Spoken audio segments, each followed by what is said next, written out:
മഹാരഥന്മാരാകുന്ന പണ്ഡിതന്മാർ ഇബ്നുൽ ഖയ്യിം റളിയല്ലാഹു അൻഹു അടക്കമുള്ള മഹാനായ അലി ബിൻ അബി ത്വാലിബ് റളിയല്ലാഹു അൻഹു അടക്കമുള്ള മഹാരഥന്മാർ പറഞ്ഞ ചില വചനങ്ങളെ ചേർത്ത് എല്ലാം കൂടി ഒരുമിപ്പിച്ചുകൊണ്ട് ഒരു സ്വഭാവങ്ങളുള്ള പെണ്ണെ, നിന്റെ വീട്ടിൽ ബറക്കത്തില്ല, നിന്റെ കുടുംബത്തിൽ ബറക്കത്തില്ല, നിങ്ങളുടെ കുടുംബ ജീവിതത്തിൽ ബറക്കത്തില്ല, ഭർത്താവിന്റെ അധ്വാനങ്ങളെല്ലാം വിഫലമാണ്, നിങ്ങൾക്ക് ബറക്കത്തില്ല, സന്തോഷമില്ല, കടങ്ങളാണ്, പ്രയാസങ്ങൾ കൊണ്ടുവരുമെന്ന് മഹാരഥന്മാർ പഠിപ്പിക്കുന്നു. ജീവിതം താറുമാറാകും, സന്തോഷമില്ല, ഭർത്താവിന് എപ്പോഴും ദേഷ്യമാണ് ഉസ്താദെ, ഭർത്താവിന് ഒരു സ്നേഹമില്ല. എന്താ കാരണം? ഈ പറയുന്ന സ്വഭാവം ഗുണം നിങ്ങളിൽ ഉണ്ടെങ്കിലാണ്. ഇത് മാറ്റിക്കോളി, നിങ്ങളുടെ ജീവിതം സന്തോഷമാകും. ഉമ്മമാരെ പഠിച്ചു വെച്ചോളി. ഈ പറയുന്ന സ്വഭാവങ്ങൾ ഏതെങ്കിലും നമ്മുടെ ജീവിതത്തിൽ ഉണ്ട് എങ്കിൽ നമ്മുടെ ജീവിതം രക്ഷപ്പെടാത്തതിന് കാരണം അതാണ്. ആ കാരണം എടുത്ത് മാറ്റിയേക്കും, അത് ഒഴിവാക്കിക്കോളി. അള്ളാഹു മനസ്സിലാക്കാൻ ഭാഗ്യം തരട്ടെ. ഒന്നാമത്തത്, എപ്പോഴും വേദന അനുഭവിക്കുക, എപ്പോഴും വേദന അഭിനയിക്കുക എന്ന് പറഞ്ഞാൽ ഒരു കുഴപ്പമില്ല, ഒരു പ്രശ്നമില്ല. അപ്പം എന്ത് ചെയ്യും? നമുക്കൊരു തലവേദന വന്നു, അതിന്റെ വേദന നമുക്കറിയാം. നമ്മുടെ വേദന ഉള്ളപ്പോൾ നമുക്ക് വേദന ഉണ്ട്, നമുക്കൊരു ബുദ്ധിമുട്ടുണ്ട്, ശരീരം വേദനയുണ്ട്, തലവേദന വന്നു, നമുക്ക് ബുദ്ധിമുട്ടുണ്ട്, പ്രയാസമുണ്ട്. പക്ഷേ രോഗങ്ങളൊന്നുമില്ല, ഒരു രോഗമില്ല. ഭർത്താവ് പറയുകയാണത് എന്റെ അടുത്ത് എന്നൊന്ന് ചെയ്തു തന്നെ, അപ്പൊ തലവേദനിക്കുന്നു, അയ്യോ വയറുവേദന, നടുവേദന, തലവേദന, അങ്ങനെ ഇല്ലാത്ത രോഗം അഭിനയിക്കുന്ന പെണ്ണാണോ നിന്റെ ജീവിതത്തിൽ ബറക്കത്തില്ല.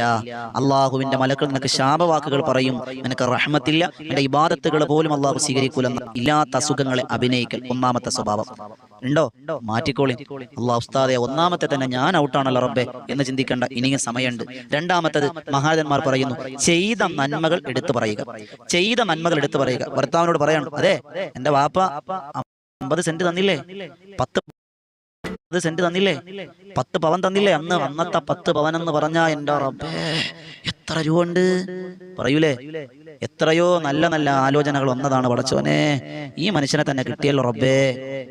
ചെയ്ത നന്മകൾ എടുത്തു പറയുക എന്ന് പറഞ്ഞാ അവിടെ പറയാണ്, ഇവിടെ നന്മകൾ എടുത്തു പറയാണ്. ഞാൻ വേവിച്ചു തന്നില്ലേ, ഞാൻ ഭക്ഷണം തന്നില്ലേ, ഞാൻ വസ്ത്രം കഴുകി തരുന്നില്ലേ, ഞാൻ അത് ചെയ്തു തരുന്നില്ലേ, ഇത് ചെയ്ത നന്മകളെല്ലാം എടുത്തു പറയുന്ന പെണ്ണെ ജീവിതത്തിൽ ബറക്കത്തില്ല. അള്ളാഹു കാക്കട്ടെ.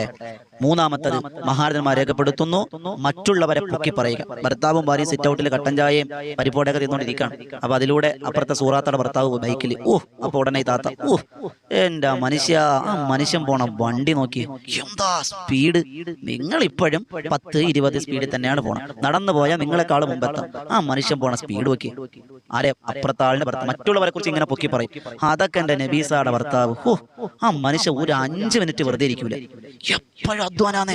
രാവിലെ പറമ്പിൽ കയറും, വൈകുന്നേരമായി വിശ്രമിക്കൂ, പശുവിന്റെ പുറകെ, ആടിന്റെ പുറകെ, ഒരു സമയം മനുഷ്യ റെസ്റ്റ് എടുക്കൂല. ഇവിടെ അടുത്തോണ്ട് എപ്പോഴും മൊബൈലിൽ തോണ്ടക്കം തന്നെ. ഭർത്താവ് അങ്ങനെ ആയിരിക്കാം, പക്ഷെ ഭർത്താവിനോട് മറ്റുള്ളവരെ പൊക്കുകയും ഭർത്താവിനെ താഴ്ത്തുകയും ചെയ്യരുത്. കുടുംബത്തിൽ ബറക്കത്തില്ല, ജീവിതത്തിൽ ബറക്കത്തില്ല, എന്റെ ജീവിതം അല്ലാഹു തകർത്ത് കളയുമെന്ന് മഹാരഥന്മാർ.